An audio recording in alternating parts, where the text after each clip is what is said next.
vortex. So, a frequent flyer of mine asked me a question, and I left him a pretty long-winded answer. I always appreciate it when people that don't agree with me question my line of judgment. It's good because it forces me to do something that not many force me to do, which is reevaluate why I have the belief system that I do. This person asked me about psychiatric medication, and they obviously consider it to be legitimate medicine that helps people that have issues with drug and alcohol dependency. I can understand why this is a popular viewpoint, because what drugs do, especially SSRI medication and antipsychotic medication somewhat, but especially SSRIs, which are the most popular form of medication at this point in Western civilization. What they do is they basically like numb you, and they put you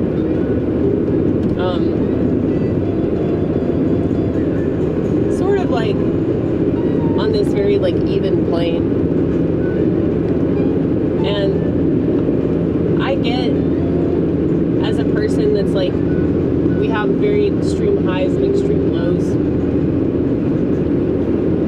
why that would be somewhat appealing. But I don't think that it's a good alternative. It's kind of like making an argument for vaping over smoking. So it's like you're just replacing one bad thing for another worse thing. And contrary to the information that will never be out there, because they will never ever tell people how addictive those drugs actually are.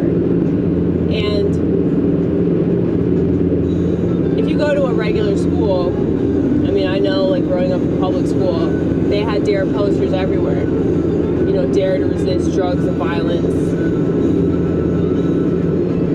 There was so much negative information out there about drugs and how they destroyed your brain and they destroyed your life.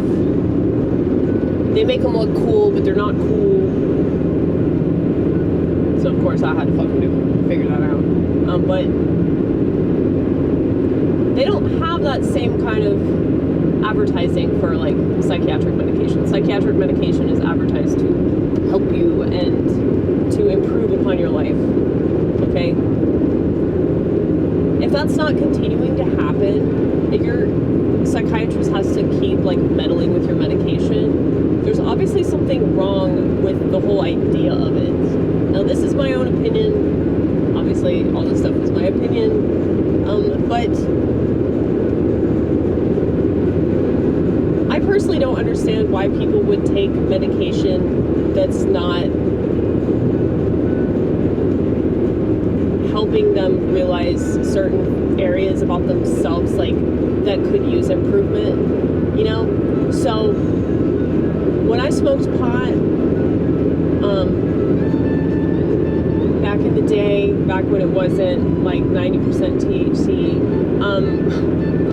it helped me to sort of assess my life and figure out that like not everything was about me, and that the thoughts in my head were wrong. And you know, I used to get in arguments with people in AA about marijuana. You know, marijuana is an outside issue, so they shouldn't really even have an opinion on it anyway, because technically that's more of a political issue. So there's a tradition that states AA has no opinion on outside issues. Hence the AA name, never be drawn into public controversy. So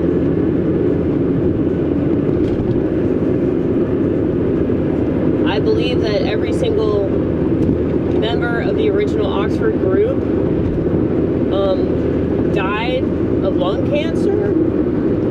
So obviously, like, they had a dependence on nicotine and tobacco, and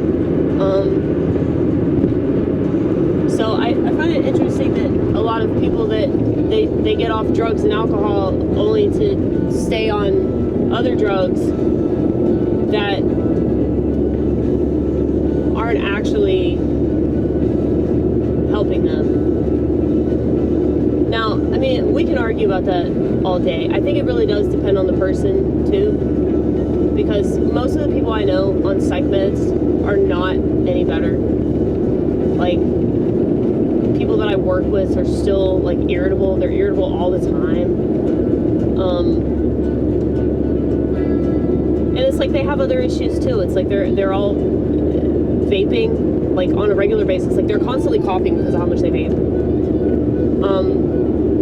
So it's like, if you're not figuring out the underlying reason why you're an addict and why you have this propensity to hurt yourself, then what are you really accomplishing by being on a drug that's supposed to stabilize you?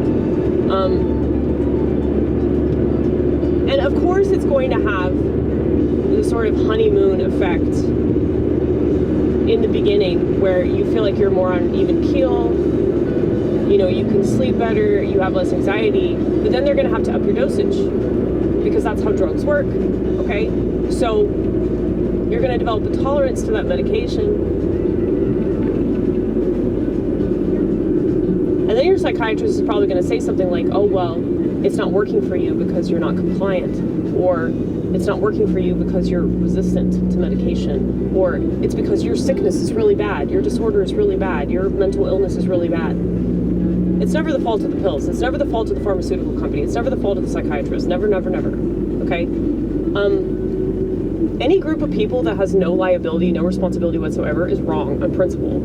So, yeah, that's the major issue that I have with psychiatry and just the medical profession in general in the West, is that it's not very professional at all, and people keep trusting it.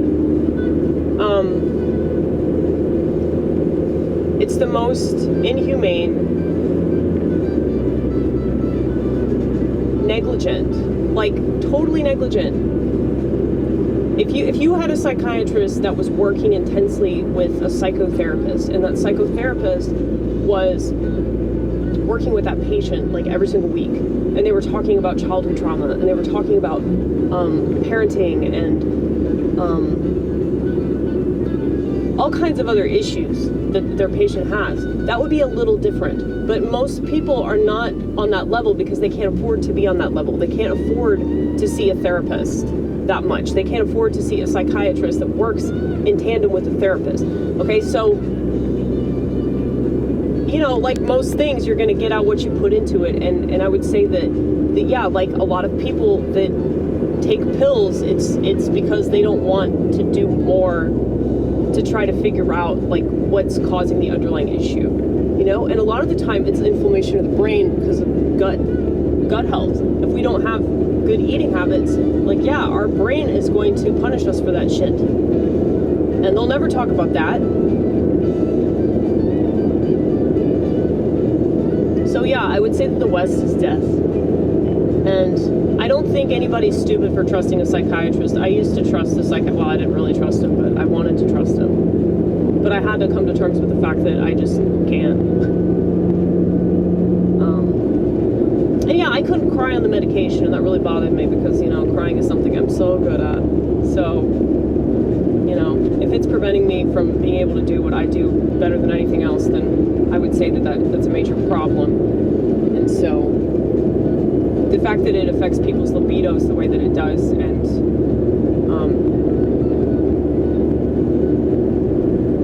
now most people are addicted to porn.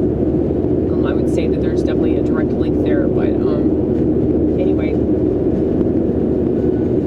I never want to scare off people that I like. I never want to scare off people that are my people, my mental ill people. But at the same time, like, I know I'm always offensive. I'm always going to offend even the people that like me the most, unfortunately.